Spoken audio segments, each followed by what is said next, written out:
Well, I bet you thought you were done with us today. You are not, because we have a trade to announce. You're going to want to hear this. That's right. Simon Nemec is a Calgary Flame. It is a deal that involves a lot of pieces, and with all the picks the Calgary Flames had, they turned some down the road into a player for today. Let's take a peek at the deal as right shot defenseman Simon Nemec and Maxim Siplikov, a 27-year-old Russian right winger, come to Calgary for 2 firsts, a second, and a man who I believe required waivers this coming season, who had sort of fallen off the depth chart in Calgary and or been blocked, Etienne Morin. This is a big deal in a week. We're expecting a lot of big deals. The question has been asked so often: do you make all these picks if you're the Calgary Flames? Do you trade them for players? Do you package them and move up? Well, it's kind of felt like the reasonable answer was maybe a bit of everything. The picks going to New Jersey for Nemec and Siplikov, the first they received in the Anderson and Kadri deals. Those are first-round picks from the Vegas Golden Knights next year. That's the first of multiple picks in the Anderson deal, and the Colorado first in 2028, which was the pick they got back for Nazem Kadri, amongst other pieces. They also include the Rangers second rounder this year, which is one of numerous second rounders, 5 if you think about the fact that Vegas was docked their second rounder and the Flames have the Vancouver first pick of the third round. The Rangers is not an insignificant one. The Rangers did finish just below the Flames in the standings, thus 1 pick higher in the draft than the Calgary Flames. And Morin goes as well. So the question is, who is Simon Nemec? Taken second overall in 2022 by the New Jersey Devils, he is an offensively minded right shot defenseman who has not yet become an offensive defenseman in the NHL. The Calgary Flames are clearly betting there is more there, and he is close to achieving it. He is 22, as you see, just turned 22 this winter, stands 6'1" and 190 pounds. The right shot piece is interesting. We'll discuss that in a moment, not to mention some other traits of Nemec's game, but this is clearly about Nemec. Siplikov, yes, is a player in this deal. He recently just got swapped from the Islanders to the Devils in a deal. I don't know that this is about Siplikov. That might just help clear up some cap space. He's 27, 1 year left at $2.25 million, and really hasn't produced a ton at the NHL level for a guy that theoretically at age 27 should be in his prime. Do we have a card for Siplikov or not? I'll grab it in a second. Yeah, no worries. So Siplikov, 27, 6'3", 190, left shot that plays the right side, and Nemec, a right shot defenseman, of which there suddenly are a ton in the Calgary Flames system, not to mention the roster. So Simon Nemec was drafted to be a stud offensive defenseman in the NHL. We've seen flashes of that. We've seen it in international play. We've seen it in the NHL in small spurts. But one of the things that has been noted by people that know much more than we do is if he's not going to play a lot, it's not going to show up a lot. He's a guy that likes to join the rush. He's a guy that is not elite defensively, but can help provide offense for a team. And safe to say there'll be more opportunity in Calgary, a team in a rebuild looking to get better versus a stacked New Jersey blue line where we saw even the likes of Dougie Hamilton having a tough time getting to the lineup at times. So it is a bet on the pedigree and the tools of Nemec, and that with this Flames coaching staff and more opportunity, there's a really good defenseman in there. The same reason he got selected second overall. It's a heck of a bet. It's a bet against Sonny Mehta, the professional poker player who just took over New Jersey, and it might be a win for both sides. But right now for for New Jersey, there is nothing that helps them today. It is a second rounder on Saturday morning. It is Etienne Morin, who I would think is in very tough to make the New Jersey Devils roster.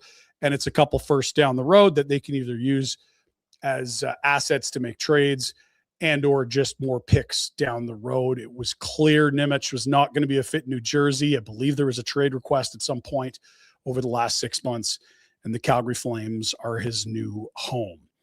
The right shot thing is quite interesting for the Calgary Flames on the blue line. We know Zane Parekh is a righty. We understand Hunter Brzustewicz on the right side looked good in NHL minutes, although how high up he'd play on a depth chart of a contender is up for debate. Also, Zach Whitecloud's a right shot. Henry Muse has got at least one more year at college as a right shot. It's a group that's really deep at right shot, and that's not even including Brent Pahal. It's a fascinating ad for the club. There was a more of a void on the left side, not the right. And even Ole Matic can play both sides. So could have been a right shot D, but it is a young player that theoretically is heading into his prime, who was once so talented, they said, let's go use pick number 2 on him in a draft. If things had gone according to plan, he's not available. He's a core piece. He's a star. He's a devil for a long, long time.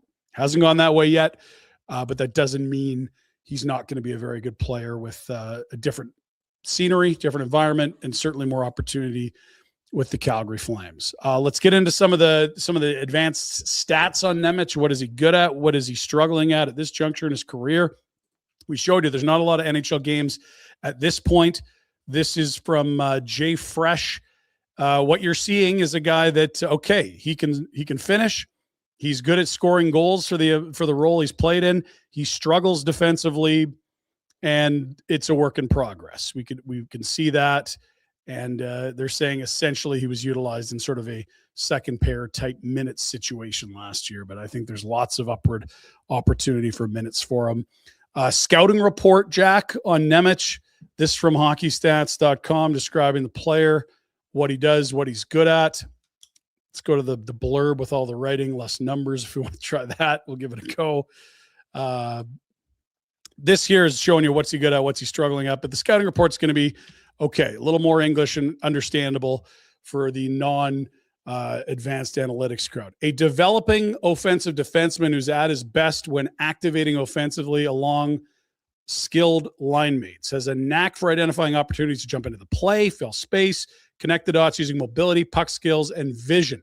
Rather than initiating breakouts by retrieving pucks and sending exit passes to line mates, he'd much rather let somebody else skate it out and get the puck in the neutral zone to take advantage of his skill set. At the moment, the paradox is he needs to play with skilled line mates to succeed, and his defensive weaknesses require that he's kept away from difficult competition. He's got mobility to keep up when defending one-on-one, but has much more trouble with battles, positioning, making the right play under pressure in his own zone. These are not uncommon things to hear about a young defenseman in the NHL. In fact, many of these things you would say describe Zane Parekh. Boy, I really like him when he's skating north into the offensive zone. Man, he's got great IQ and can make plays. And then you're like, yeah, the defensive zone's not there yet. He probably hasn't figured that out yet if you're talking about Zane Parekh. A lot of similarities in the scouting report to Nemec as well. And interestingly, another offensive creator on the blue line. It's going to be very interesting. He needs a contract. The story on the contract from Simon Nemec: he's a restricted free agent. He is probably asking a lot because he was taken second overall, and there are projections on what he might ask for, what he might make. But essentially, you are not buying the prime. You are trying to guess what he's going to be, and that's where pricing it becomes difficult. Do you give him a 2-year short-term lower money deal? Do you believe this is a future top 3, 4, even potentially top pair defenseman? Well, lock him at a lower number now. It'll be fascinating to see where the number comes in and what the player turns into. He needs a deal. He wanted out of Jersey. Half of that's done. I don't know that I'd be surprised if a deal gets done right away here. You don't bring a guy in that needs a contract without understanding what the ask and or value of the player and agent have in mind is on a deal. And if you're not comfortable paying what Simon Nemec's camp wants, you probably don't make this deal. Either that, or it's, hey, we're buying low. We'll give you a short-term deal. Money will be much lower, and show us what you got. We'll be happy to pay if you're a star. We'll see. Welcome to it. It is Ryan Pinder alongside producer Jack. We will be joined by Boomer in a moment, amongst many others. important context on this deal. If I told you the Flames had traded 2 firsts for a player, you're like, oh my gosh, this has got to be a superstar. Like, I just saw Brady Tkachuk went for 3 firsts. This must be, well, not all firsts are equal. In fact, if you're looking at the picks that potentially are 25 to 32, may as well be a second rounder. Your probability of hitting isn't that much different. Whereas a pick in the top 10 might be worth 2 or 3 or more of those late first round picks. The Calgary Flames are not moving their own firsts. That's important on many fronts. One, it doesn't appear this team's knocking on the door to be a contender. It doesn't look like they're going to be picking late in any drafts in the next couple of years. So you want to keep those picks. They could be very high. Secondly, it allows you to keep the offer sheet as a tool to use in your pocket by not moving your picks, but other teams first. You cannot do an offer sheet with other teams' selections. They have to be your own picks. Rounds 1, 2, 3, 4, whatever the offer sheet may or may not be. If you don't have your picks, you can't make the offer sheet. I'm not saying they're going to do that, but if you're thinking about why it's other teams and not theirs, their picks are going to be good. Colorado and Vegas's are likely going to be late first rounders. And then secondly, it's still a tool you can use. You haven't moved any of your own picks in this transaction. You've moved a second rounder of the Rangers and a first in a year from Vegas and a first in 2 years from Colorado. Maybe we see a Florida type season for Vegas. We're not healthy. We've had long runs in the playoffs, but most likely it's going to be a very good team in a division in the Pacific where they're the best team in theory, at least at last check. And for Colorado, as long as it's McKinnon, Makar, and the rest of that band, I don't think this is going to be a very high pick either, but it is 3 drafts down the road. I heard some breathing. Let's welcome in Boomer. A huge trade today, Dino. It is Simon Nemec and Maxim Siplikov to the Calgary Flames. 2 firsts, neither their own, a second, and Etienne Morin to the Devils. Yeah, in the didn't see it coming file for sure. It's a lot to pay. It's a big price. Yeah, well, I mean, if I told you they were getting a number 2 overall pick, you'd say that'd be expensive. And so what he is, really the great. It's the secret sauce here. Mm-hmm, yeah, the Devils don't think he's a second overall caliber guy anymore. Or they wouldn't be moving him, and the Flames think he's more than he was, or they wouldn't be giving 2 firsts, a second, and a B prospect or a guy that needs waivers this year. Yeah, I think somewhere in there is probably where it lays. The guy needs a contract. And again, just doing some very quick sniffing. This is a guy that wants to get paid. He's going to ask for a considerable amount, given the amount of time he's played and the offensive numbers and all of that. He believes he's a second overall pick with a lot of pedigree, that he's won a bronze at the Olympics and he's represented his country, an MVP from the Hlinka Gretzky, all that sort of stuff. Which is probably for the Flames, it's probably fine. They have the wherewithal and the space as far as salary cap room to pay him. Mm-hmm. I won't pretend to tell you what New Jersey's trying to do. They probably want to have some room if a Quinn Hughes comes available in a year's time. They want to keep all of their stars. They want to try and move some things around. So maybe this guy is expendable. But it's an intriguing one. We knew that the Flames were going to do something with these picks. They weren't going to necessarily spend them all in terms of draft capital. And as you had said coming in, it's not their picks. It could be very late first round picks. The Colorado one, you assume, even though it's 2 years out, will probably be later. The Vegas, expect that'll be a later pick as well. So yeah, it's one of those things. I'm not going to lie to you. I need to learn a little bit more. It's not terrible numbers for a guy. New Jersey doesn't strike me as a high-flying offensive team. They haven't had a ton of success over his time there. He's coming out of his entry-level deal. 16 goals, 49 points in 155 career games. It's hard to tell. For a young guy who's 22, I almost look past the numbers unless they're Cale Makar-esque when he comes into the league, right? They're like just so over the top great. Your hair's blown back by them. These don't blow your hair back. So I guess I'm a little unsure at this point. If they were going to spend the 2 firsts and that for a recent high draft pick, I'm all for that. I need to learn more about this guy. Doesn't feel like a star in the making at first blush, but yeah, I don't think the Calgary Flames do this if they don't think there's a lot more than what we've seen already. And to be fair, he's had 3 seasons in the NHL, 60 games, 27 and 68. So he's had 2 seasons where it's been close to full in the league. And he's a guy that's offense first, defense second. Going to take some time to figure it out. I think I recall a couple games where he scored OT winners, and it's clearly his strength skating north and joining the rush. But where he scored one against the Flames, which is probably why you recall that. Well, I think there was a couple this year in a weird way, because it was like I felt like the highlights of the week one week was just there was a lot of Nemec's OT winners, which this year he had 11 goals, 3 of them came in overtime. There you go. Yeah.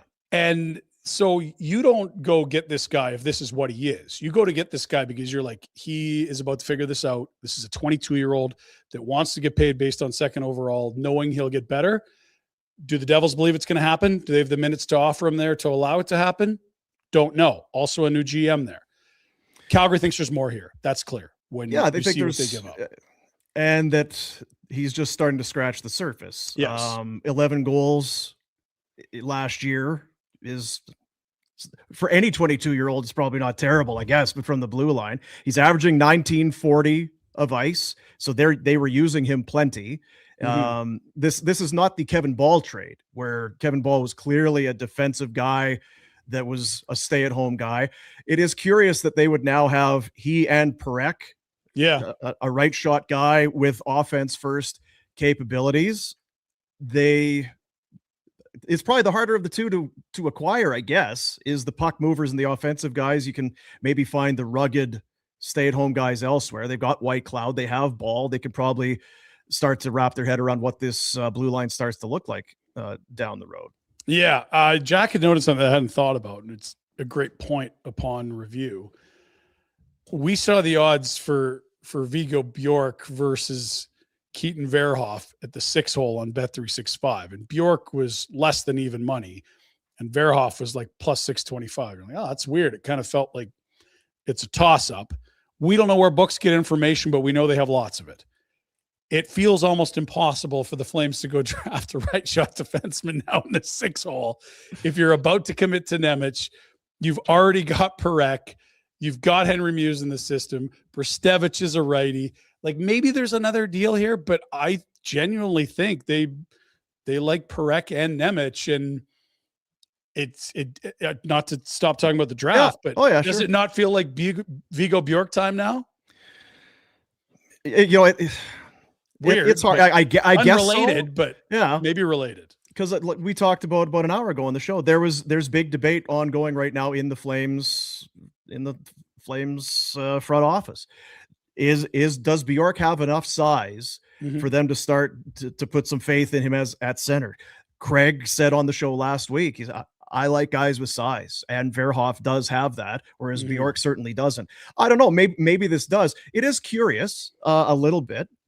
Just reading some of because Chris Johnston had on Twitter or X, whatever you want to call it, that they had been talking about potential players going back to New Jersey in this trade, but as early as today, abandoned that and just went in with a picks only deal. Max Siplikov also coming in. I don't know. He's 27. It's probably it. It's make or break year for him. 2.25 hasn't done enough. Moved around last year. Has Russia in his back pocket as a guy from there. You could always go back and make money. It's not like living in a foreign place.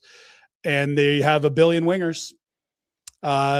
Before you even think about whether Olofsson, Lomberg come back, you've got Farabee, Coleman, Sharangovich, Zeri, Gridden, Coronado, Klopka, Pospisil, Huberto at some point next year, even if it's not the beginning of the year, and Sam Honzek, who had, in my opinion, made himself an NHLer before he got hurt. Like, there's just not room for wingers, and they already had too many. If Maxim Siplikov's going to be a part of this, he's going to have to play well. Otherwise, it's like, we're just clearing out money for Jersey, and we'll see if it works. If it doesn't, I don't know. Yeah, a little curious on that part. Is it a contract dump? Is it roster space? What is it for New Jersey? Because from the outside looking in. He had 1 goal last year, 1 goal the year prior. His old man, I think that's Vladimir Siplikov's kid. He played with the Islanders a couple years ago. And it's not nothing. His cap hit $2.25 million. It's probably, all due respect to him, it's probably a bit of a favor that the Flames are doing by taking that on in this deal, because I don't see, like you say, there's not a lot of space and there's not a lot of offense to suggest that he there isn't room, and it doesn't look like someone who's prepared to yank somebody's spot unless they know something about. I honestly think it's just part of this deal. I think it's to help out New Jersey clear some money. We need to get this guy out. Okay, we can handle that. We have cap space, and we'll see whether it's an opportunity. It feels like the Victor Olofsson of it all. It's like, this is a guy that needs to be in the deal to get the deal done. Fine. Yeah. We'll find a spot or we won't, but sure. 1 goal in 22 games with the Devils last year, and before being traded, it was 1 goal in 27 games at the Isles. He played on 2 teams last year. Yeah. I think he was in the Platt deal, if I'm correct. Yeah, there's no question. This is all about Nemec. About Simon Nemec. Again, it feels like it's a big price to pay. I don't want to, I don't want to start painting this. He needs a deal. I'm led to believe there's no extension. There's nothing done with that was Nemec reported as part of this. So they got to get him signed. They obviously feel confident they can do that. But a first, a second, that's a heavy price to pay. Now, how comfortable are you in the assumption that these are late firsts? That's really a bit of the gamble here, because I believe both the Vegas and the Colorado picks were top 10 protected. They weren't going to be high picks. Yeah. If they're in the teens, that could sting a bit. But if they're 25 to 32, that's a second rounder 10 years ago kind of thing. Like, it's just, you got a 1 in 3 chance of finding a guy that even plays a bit, never mind a good player. I think when we say first, everyone's eyes light up and you're like, oh, it's pick 30.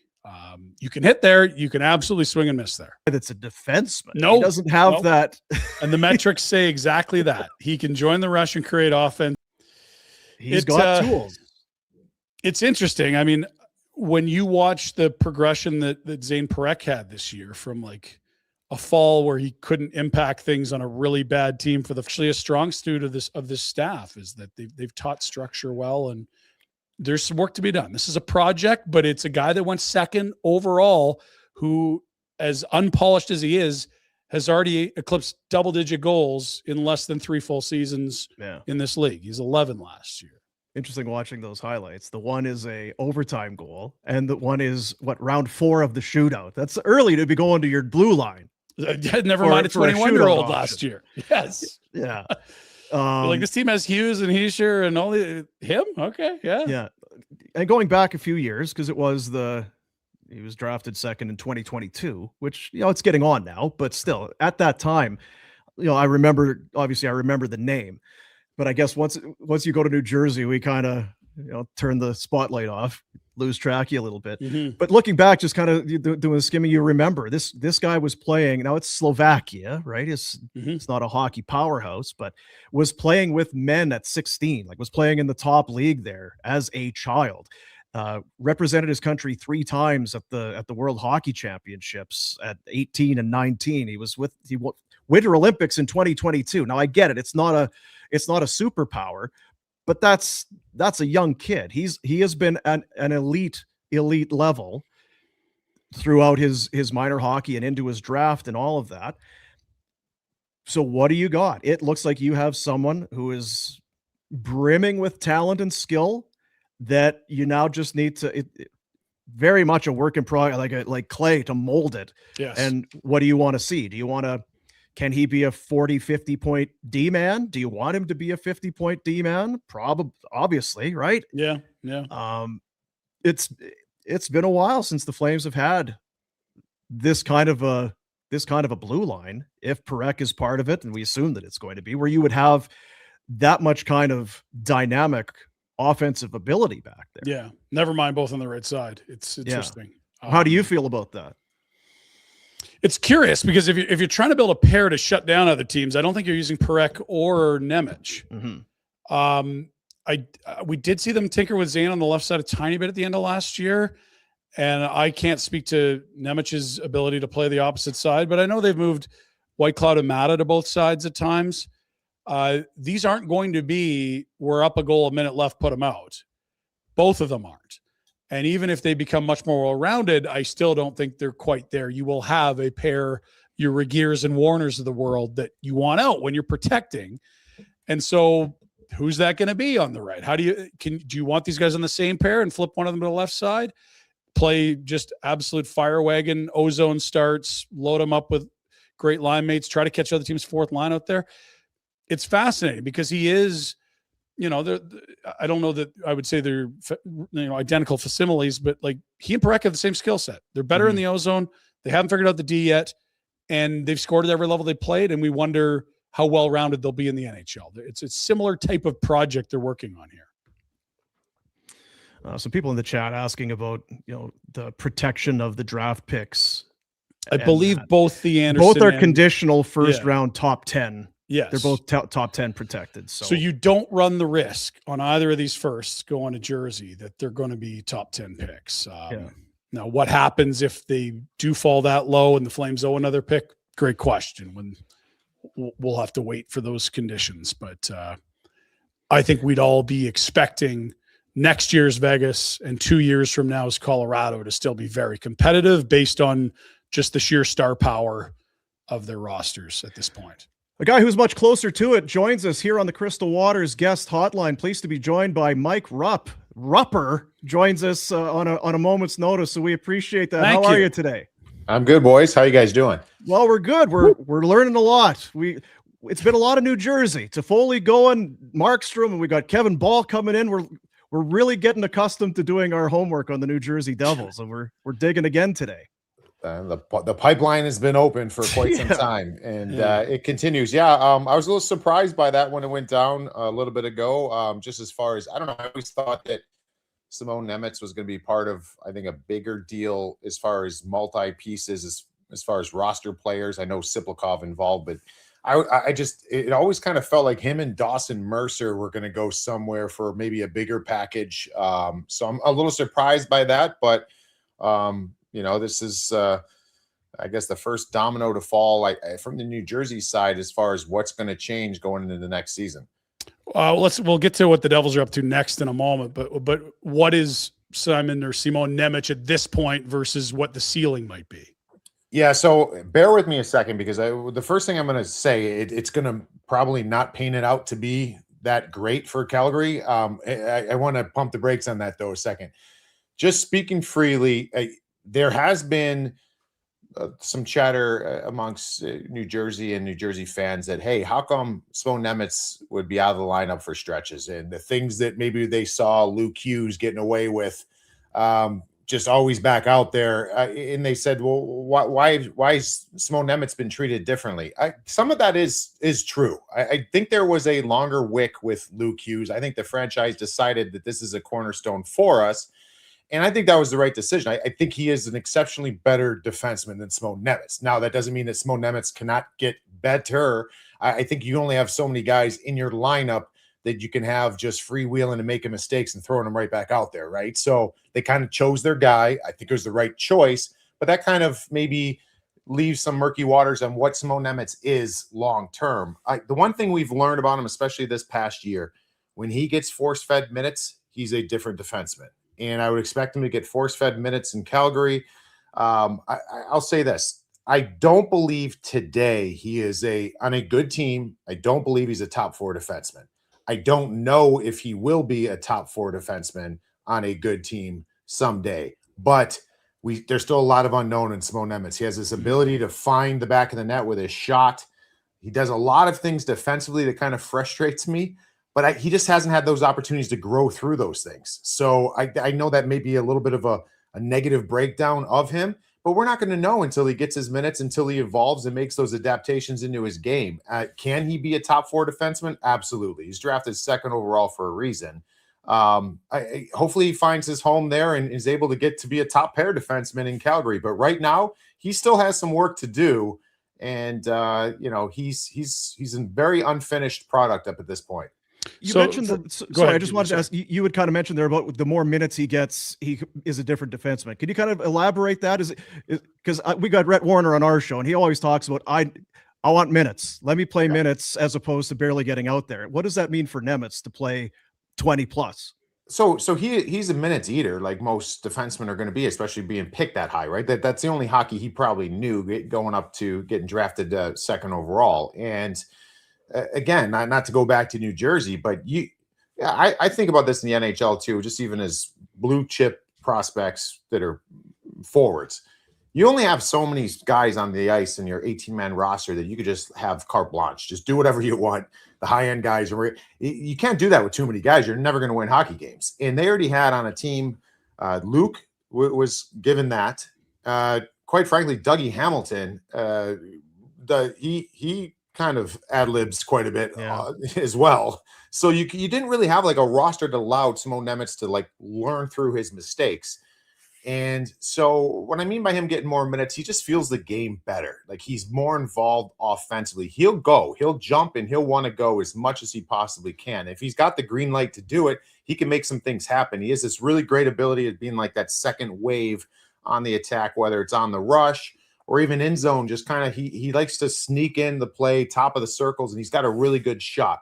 The problems I have with him are more defensively. One of the things that jumps off the paper for me is his stick's never on the ice defensively. Like he carries it around horizontal, it's parallel to the ice, and it's just think in the defensive zone, you got to have your stick down there, and pucks are gonna hit your stick by accident. And he doesn't defend hard, and so that would be the only thing that was maybe a big area that I think he can improve is defending. But to what your question is, I mean, if he gets to feel the game, gets north of 20 every single night, I think he can certainly put up some offensive numbers.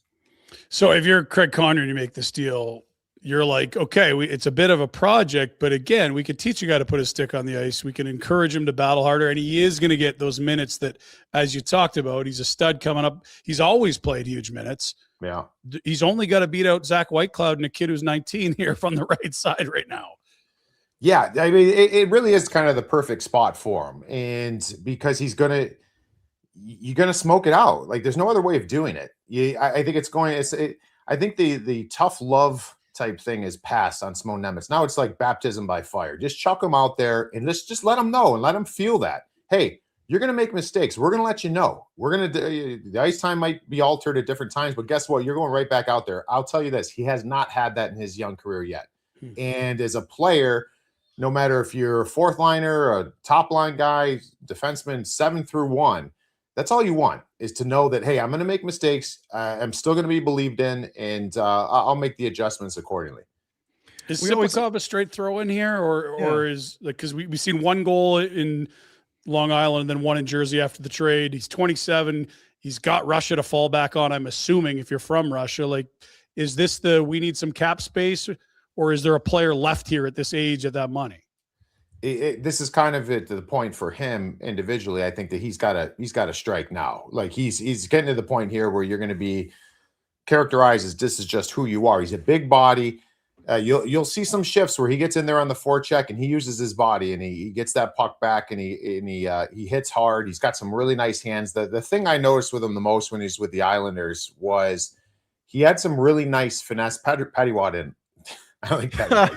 I don't think Patty liked him at all, to be honest with you. Like he just would frustrate me. And I think the hardest thing with Sipakov is I don't think he understands how to play bottom six, like he or even fourth line, because that's probably where he mostly would be. He doesn't understand what he needs to do if he's not scoring, which is not that frequent because you're not playing that many minutes. But he's got to understand those things. If he can, I don't think it's a throw-in. I think he's a player that can make an impact. And who knows, maybe this is another one of those situations where he'll get more opportunity because he was playing on the second line with the Islanders for certain stretches, and he looked pretty good. The hardest thing for him, I think, is consistency. But, guys, we've seen that a lot with big players. It takes a little bit of time to get that. it's always said that this guy probably needs a fresh start. We've seen it happen. Sam Bennett unfortunately needed a fresh start, and then he went and had a great run. Is that what was kind of being said in New Jersey? Was Nemec still only 22 years old, but was he in that for him to reach max potential, it probably won't happen here? Was this fresh start territory for him or not the case? Yeah, I think so. This is a big contingency of the Devils fan base that are probably pissed off he's gone. To be real, they love him. They wanted to see those opportunities be given here. It basically came down to, you knew coming back to this next season that you were not going to be able to come back with Nemec and Dougie Hamilton. Like, something's going to have to give here, and not knowing what that potential return would be or what the takers would be on Dougie Hamilton, you knew you can get assets in Simon Nemec. And we'll see what Sonny Meta and the Devils do with the picks they just acquired from Calgary. But yeah, it needed to be a fresh start, because he's 22 years old. You're still talking about a young kid, man. He's getting his reps. I love the way he looked at the Olympics. And those were those moments. He was the guy for Slovakia on the back end. Like, he was put into those situations. So as much as I sit there and I think, like, I'm not sold he's a top 4 guy, I've had moments in the past 8 months where I've seen him. I'm like, okay, I can see it. He's got something in there. Now you just got to get it out more frequently. It's interesting. We looked at some highlights just before you came on, and it's like, well, there's a guy being used in the 4th round of the shootout. That's odd for a defense. That's rare for a defense. But there's a guy 3-on-3 he had 3 overtime winners this year. He doesn't carry himself like a defenseman. He looks like a big forward out there. He's a interesting talent for sure. Yeah, he is. He'll like I said, he'll go, and if they can allow him to play to his strengths, he will make mistakes. But I think, as far as the juice being worth the squeeze, it might be, if you can allow him to find that offensive game, and just doesn't have to be perfect. Listen, he's never going to be a shutdown defenseman. And we've seen guys come and go over the years in all organizations. Just let's see where his ceiling is offensively and how much he can contribute going north. And we'll tinker with the stuff going south a little bit. And but this is a good opportunity for Simon Nemec. So for the Devils, before we'll get you out of here, you mentioned Dawson Mercer's name. Do you expect that he could also be a guy that's in play here as well? Yeah, so I you know what, I kind of thought that these two were going to be packaged together. Yeah. For whatever reason, I thought with the noise in Anaheim that Mason McTavish would have been one, like a Mitnikov McTavish for Nemec and Mercer was one that I was kind of thought was almost too perfect. So Dawson Mercer is interesting because the Devils, he is a very effective player, and he can move up and down your lineup. He plays with some grit. Center ice, he can play wing. Kill penalties, all those good things. I think the problem with New Jersey is they have too many no-move clauses. So, I mean, of that roster, outside of Simon Nemec, who didn't have any trade protection because he was on his entry level, you have the guys with no trade protection on the Devils roster are Jack Hughes, Luke Hughes, and Dawson Mercer. So, that the other two probably aren't going to get moved. So you need to shake something up. Dawson Mercer might be the one, and like Simon Nemec, might be the one that brings back the most. We heard there was other roster players that apparently this deal started around and ended up just being picks. Now the Devils have some chips to play if they either wanted to use the cap space in free agency or move first for players. What are they shopping for? Is it wingers? Is it centers? Is it a different type of D? What are they looking at? Oh man, I don't know. I mean, I haven't heard Sonny Meta make too many public. That's fair. One of the good things. One of the good things about playing in New Jersey, right? Like, you don't have to answer what your plan is too often to the media. They still need a scoring winger up in the top 6. They need some sort of impact in the top 6. Their back end now, with Simon Nemec being gone, it needs to be a little bit more mobile. I don't know how they can shake that up. I still love Brennan Dillon. You've got Brett Pesce. Yeah, it's Siegenthaler. I like these guys a lot. Maybe just another, even if it's not a high-end guy, just a guy that could be a little more puck moving as well to kind of fulfill maybe what Simon Nemec is leaving behind. And then the biggest thing, I don't know what they're going to do in net, fellas. Like, I don't know if accumulating these picks are you going to run it back with Markstrom again? Theoretically, Markstrom and Jay Gallen should be enough good goaltending to thrive in. And it just, Allen's been good. Markstrom has not. He's been very inconsistent. So I don't know. You're hearing all these voices out there saying Connor Hellebuck. I don't know. Is there a package deal for Connor Hellebuck? Is it to get? They've got like a forward they need to get, a defenseman they need to get, and a goaltender. Other than that, that's great, right? Yeah, that's it. Just 1 week's work. But we'll see what they end up putting the priorities on. Mike, we appreciate you for jumping in at the drop of a hat there. Good stuff. No problem. Awesome. Love it. Love your stuff on NHL Network. Thank you, sir. All right. Thank you. Thanks, man. There he is, Stanley Cup champ Mike Rupp, joining us here on the guest hotline for Crystal Waters Plumbing and Heating, as the Flames pulling off a massive trade this afternoon with the New Jersey Devils. 3 picks off to New Jersey, along with Etienne Morin for Simon Nemec and Max Siplikov. It's a massive trade. It really is. And if you're worried, geez, the Flames had all these picks, like, geez, this is the one bet. Well, hang on. They still got 2 firsts this year. And if you've got the first pick of the 3rd round and 3 seconds still, I don't think they're done. I also don't think that it means they're moving all their picks for players, nor that they're going to get the podium for all of these picks, but you still hold pick number 30, pick number 6, 4 in the second, if you include that, there's the second round's missing a pick and you got the first pick in the 3rd. These are picks way down the road. They've turned into a player for next year. And if you think that they were keen on accelerating the rebuild without chasing old guys, this kind of fits that. Rather than wait for a kid you're going to draft in a summer or 2 summers to take some time as a late first rounder and become an NHLer, you've now turned it into a 22-year-old now that does fit that sort of age criteria we hear Conroy talk about, where if I can get a young player who's developing and fits in with this group, those picks that might be or might not be players in 4, 5, 6 years, I'd rather have the asset now that I know is an NHLer. It's just, how good of an NHLer is he? We'll see. Do you get a bit of a chill when you hear Mike Rupp say there's a lot of teams he wouldn't be a top 4 on? No, because I don't think at this point anyone thinks he is that. I think you're trying to develop him into that. If Simon Nemec is done developing, the Flames don't make this trade. This is an entire bet on him achieving a lot more of his ceiling than we've seen. And that's the flashes that Rupp talked about. Now, that doesn't mean it's a guarantee that he's ever going to be super consistent and figure it out and become a top pair guy. But there's no question in my mind that this deal is done right on the heels of pro scouting meetings with Craig saying, I got all this draft capital.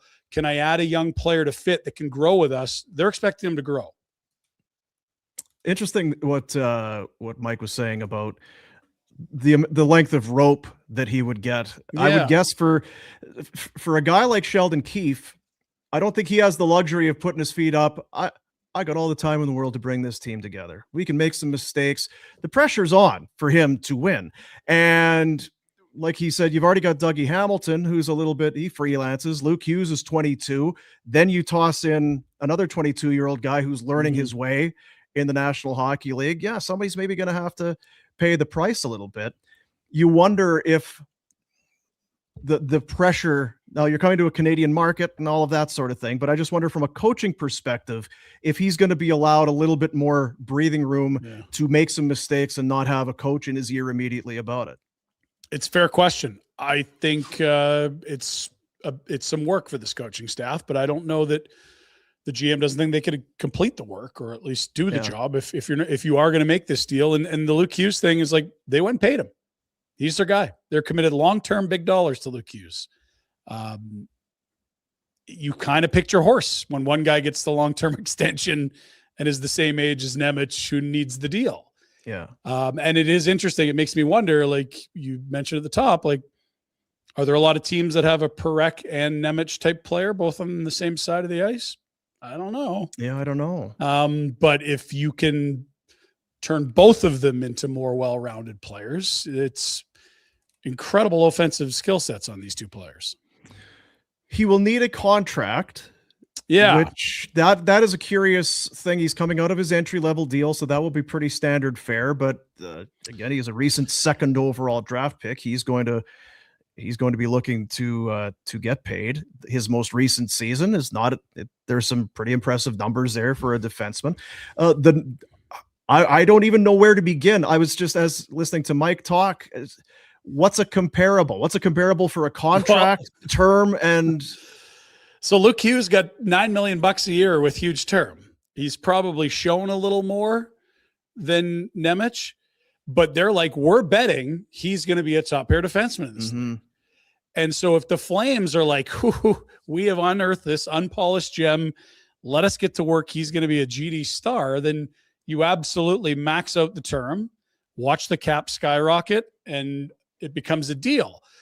I think the more likely situation we see is you say, let's give you 2-3 years at, $3 to $6 million and watch and learn. And if you turn into a star, guess what? We'll be thrilled to pay you what you're worth because we got all the cap space in the world. Yeah. Because I don't think it's like, oh, he's out of entry level, here's what it's going to be. You either go long-term because you believe in this, or it's like, let's just keep our powder dry for a couple of years. Easy to bridge a guy. You saw it with Morgan Frost. And then it's like, by the time we're done that short-term deal, we'll have a way better idea what we have and what it costs.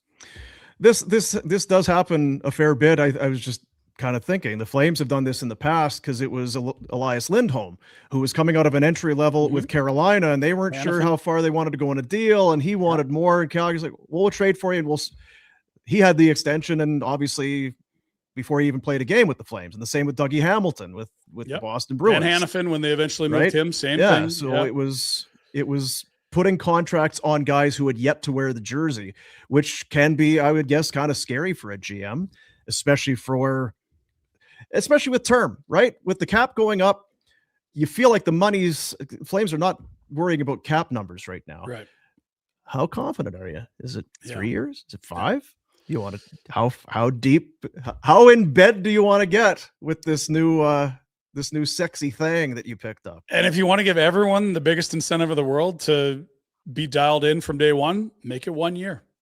These arb rights at the end, maybe. I'm not even sure if we'd have enough for that, but it's like, have a year and we're going to play the piss out of you. We're not expected to be good. We're going to let you make your mistakes.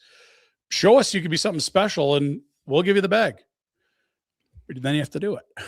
Then you have to do it. Which, hey, I mean, second overall, you are betting on a pile of skills and tools, not on the back of the hockey card numbers right now. Right? Yeah. Just looking every league he's played in prior to the NHL, he's been top pair elite defenseman.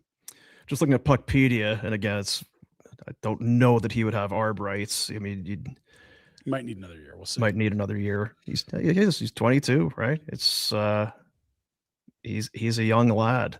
Now, you've brought it up a couple of times. I'm not trying to suggest that you're saying that, but having two guys close to the same age, right, both on the right side, both with what sounds like higher octane offense and maybe suspect defense.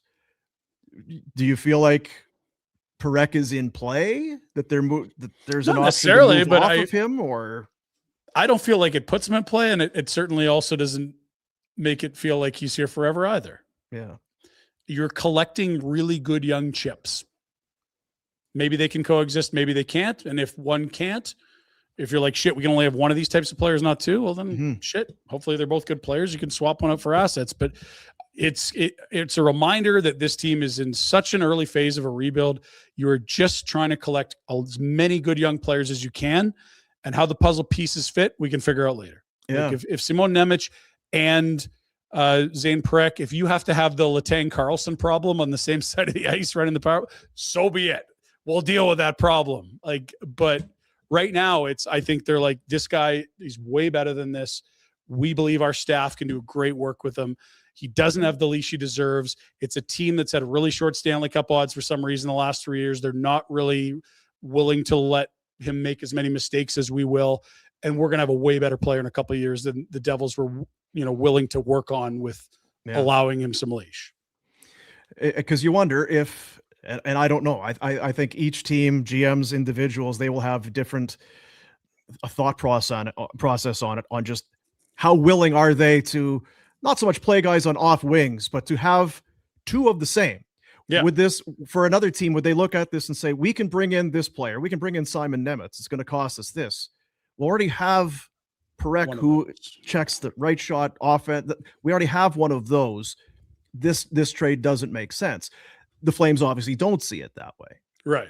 So, or to your point, it's Parek's not going to be a fit here, we'll move him. It's certainly not necessarily that, but if you didn't have full belief in Zane Parek, are you more likely to make this deal? You probably are, but maybe they coexist anyway. It certainly doesn't give you the belief that, it's locked in stone, 15 years, Zane Parek, write it down now. And it doesn't mean he won't be a long-term Flame either.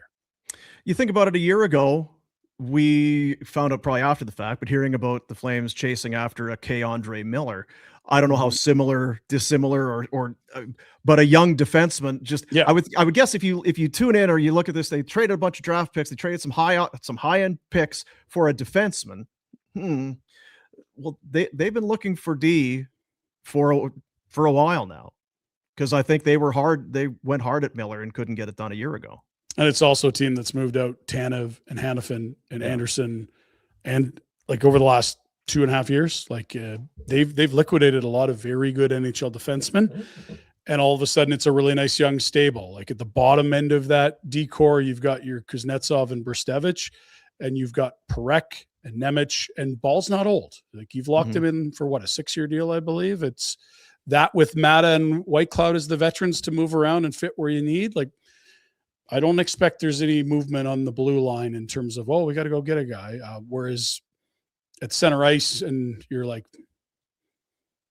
I feel much more Vigo Bjorky today than I did. It may definitely have. Whether I don't think that they look at it and say, we're less high on Verhoff, so let's go get this other. It's a lot to do. You're sending out 2 draft picks, 2 first rounders, because maybe you're thinking of a different guy at 6 than the other. But it does. And Verhoff wouldn't fall into that category. No, he'd be more the well-rounded player for sure. But you now have 2 youngish defensemen that you will be investing time, effort, development, years, and money into. And you have some other guys in the system as well. It's interesting with New Jersey, right? It's a new GM, but you go back to the Toffoli deal, the Markstrom deal, and now this one. I don't know, you go back to the Toffoli deal. We liked Sharon Govich at the time, and then the contract came through, and we're less high in it now. And then the Markstrom deal, Stuniev's in there as well, which we'll see. Markstrom hasn't turned out. I feel good about Ball and how that deal has gone. I guess is this the rubber match? This is the tiebreaker. In some ways. And to be fair, not unlike what we saw in Ottawa, I won't be surprised if the Devils have no interest in using these picks. And it's we have some holes to address. Guess what we can do with first rounders in 27 and 28? Go find that scoring winger. Go get that steadying defenseman with all these volatile guys we've got back there. We can go, make a Markstrom deal happen with a different goalie coming back. I mean, you've just collected a lot of pocket cash to go make some purchases. I don't think the Devils are in their life cycle where they want to wait 4 or 5 years for these picks. I think they're in play. Spitballing. And it's going off of what Rupp was talking about, the needs there. They want a scoring winger. That you have to think Coronado was in this conversation. Maybe. I almost thought of Blake Coleman right away because he played in Jersey before he got to Tampa, right? They'd want to, but 1 year left on the deal, older guy. Yeah, but are they in win now mode? I think they are. But if this is the assets that they got back, was it Coronado in a first, or was it something in that respect? Being from there, right? It's maybe they liked both of them, and it was just the combination of the packages. But I Jersey's trying to win here. They're not collecting young people. They have Jack Hughes locked in. Sure, but you wouldn't view Coronado as a prospect. He's 20 goal guy. He would be a scoring winger for them. For sure. And they'd be totally different price points. But they would also be hey, Sonny Meadow, when I used to work here, we had Blake Coleman here. He liked it here. I don't think it'd be hard to extend him here. I don't know. But they both might have been guys coveted. But it is interesting when it starts with players and turns to picks, because you start wondering, who are they after? Who was it? Which is the guy they wanted. That does it just feels and they got so many wingers. I get the vibes of a Coronado back to the New York area, Jersey, that sort of thing. And this week, really? So who would have, who says no? Or is it the Flames that get cold feet? Is it New Jersey that says, we're not sure? And again, talking out our ass, but I don't think the Flames are keen to move Coronado, but not unlike our knives conversation this morning. If you want to give us more than we think he's worth, we'll absolutely do it. Yeah, there's no one undeniable. No. There's no one undeniable. Like you don't want to move Wolf, and you probably want to let Parekh blossom before you worry about selling low on a guy. But I mean, who's untouchable in this team? Yeah. Yeah, no question about it. Well, that's kind of our look at it. The Flames were 3 days out, Friday afternoon, 5 p.m. Mountain Time. Might not be done. They, as you mentioned, they continue, and all the picks that were in this deal, they are not there. The first, anyways, are not their picks. It's a Colorado pick in 28, a Vegas pick in 27. They still own 2 first-rounders coming up on Friday night. And it was the Rangers' second. Not a single pick that was the Flames moved in this deal. Right. So they've used some assets. So as we sat there and wondered after the Kadri and Uyghur and all of these trades as they started to filter in, how's Conroy going to use them? Well, Give some answers. This is a way. This is a way to do it. Simon Nemec, number 17 on the blue line. I like the highlights where he's on the end wall in the ozone and then pops back out in front to tap one in. Yeah. It was like Sharon Govich. Sharon Govich wore 17 there too, I think. Did he not? Anyway, that's you mentioned the Reining and the Stallions. Get ready, coaching staff. We got 2 now. Get ready for sure. And get to work signing this guy. Yeah, well, that won't be a problem. Yeah, whether it's long or short, we'll see. But you don't bring a guy in to be at odds with him on a number. You probably have a good idea what it's going to take on long and short. That'll do it. Jack, how was the show today? Good. We do have a couple super chats. Let's do it. Oh, okay, fair enough. Yeah, we'll do the super chat. I don't have my horn plugged in. That's all right. That's all right. There's Scotty Kerr. Safe to say we take Bjork now. It's Pinder, you say it. Yeah, and look, I don't know that they were like, well, shoot, we wanted to take Verhoff, but now this happened, so we have to take Bjork. But if you were already leaning Bjork, this deal does make a little more sense. Sure. Yeah. You come away from this week with a young defenseman and a young centerman. And maybe they love Smits anyway, and he's a lefty, or they believe Carls will slide to them, and he's a lefty, or it's like, we're just going to take the best player. We can always trade players later. Who knows? But yeah, the books were odd today. When we showed Viggo Bjork as a heavy favorite against the field to go at 6, it's like, that wasn't what I thought was happening, but a few hours later, it does feel that way. Well, yeah. See, they got sources. Their sources are better than our sources. There's Monty. Carls would be a great partner for Parekh or Nemec. Flames D could be set for a decade if he's available at 6. What would it cost to move up 1 pick? Well, right? Like, because that might, I could keep thinking that it's Carls in the 5 hole. So it's Malhotra, the 2 forwards, and Reed feel like your top 4. Is it 2 seconds? Is it 1? I'm paying it if I think Carls is the missing piece. Yeah. Because you also need number 5 okay to move back 1. Yeah. Because I'm with you. I feel out of that 3. I think maybe Carls is the guy, and I don't think he'll be there at 6. But I also think it's a good chance he's there at 5. Yeah, I kind of do Malholtra's the best center. The 2 wingers are undeniable, and I think Reed's the number 1 D. Flames D could be set for a decade. It would be, it'd be a lot of draft drafting capital. Adam Fox. You're set for a decade. That's right. What could go wrong? What could go wrong? Flash. Similar to the trade deadline with Strome and Kadri, is there another shoe to drop here? Perhaps they're going to move out a right-handed D in a bigger deal. It does beg the question what you do with Oli Mata and Whitecloud who can play the right, because I think they're happy with Brstevich on the roster. But I also don't think that's we have to solve this now. Yeah, there's a fire in the house type of problem. But to his point is, could definitely build a case. Oh hell yeah! There's another deal to be made. I don't necessarily think that there is one waiting. They're not waiting on another team, but yeah, they now suddenly, like we go on and on about how many wingers they've got. Mm-hmm. There's some imbalance on the back end now too, for sure. Another winger added and another right shot D added. Those are their 2 areas of surplus. All right. I think there's one more. Shrimp. Is Bjork just another Backlund or better? He does not look like Backlund. He's not a big checking 200-foot center. Backlund was a highly touted guy, though. Yeah, but the numbers were never this. Backlund wasn't sold as an offensively gifted center so much as a more well-rounded one. He was taken 22 or something like that. Yeah. Like this is another echelon of offense, at least in terms of the expectations. Seems that there's more dynamic Yes. offense Yeah. in his game for sure. But whatever we want to tell ourselves, we don't know. Time will tell. They don't, man, please. That's gonna do. So you like the show, Jack? You were happy about it? Yes, very happy. Well done. Is Jack still with you there? Or did he I'm go still home? here. Yep. Wow. Yeah, I was like, hey, we got a trade. Are you at the studio? I was like, oh yeah. I might as well just sleep here for the rest of the week. I think I'm gonna be here lots. Got a coffee maybe. machine. Maybe. Well, just wait till you get home, and then we'll tell Connie that he can pull the trigger on it. We'll let you know. Let's go ahead and do that McTavish deal now. Jack just got home. That's right. Awesome. Appreciate you guys for being a part of it. If anything happens, we will be here. Check it out on your YouTubes and on your downloads and everything. It's Barn Burner. See you, buddies.